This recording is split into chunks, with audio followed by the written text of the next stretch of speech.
সেক্সের সময় বৃদ্ধির জন্য সেক্স পজিশন আসলে কি গুরুত্বপূর্ণ কিনা এই বিষয়টা নিয়ে অনেকেই জানতে চান এবং সেক্সের পজিশন নিয়েও যেমন অনেকের মনের মধ্যে অনেক রকমের ভ্রান্ত ধারণা রয়েছে তেমনি সময় নিয়ে তো আছেই। তবে সময় এবং পজিশন এই দুটোর মধ্যে সম্পর্ক কি বা আসলে আদৌ কোনো সম্পর্ক আছে কিনা এটা নিয়ে অনেকে জানতে চান।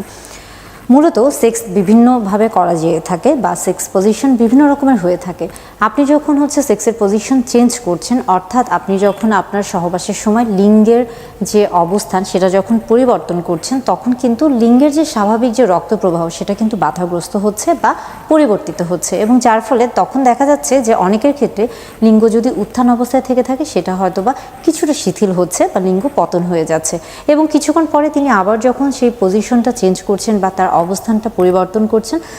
দেখা যাচ্ছে যে তখন কিন্তু আবার লিঙ্গ উত্থান হয়ে যাচ্ছে, অর্থাৎ রক্ত সঞ্চালনটা বা প্রবাহটা বৃদ্ধি পাচ্ছে এবং তার মধ্যে উত্তেজনা তৈরি হচ্ছে, এবং তখন কিন্তু লিঙ্গ আবার উত্থান হচ্ছে, এবং যার ফলে কিন্তু এই যে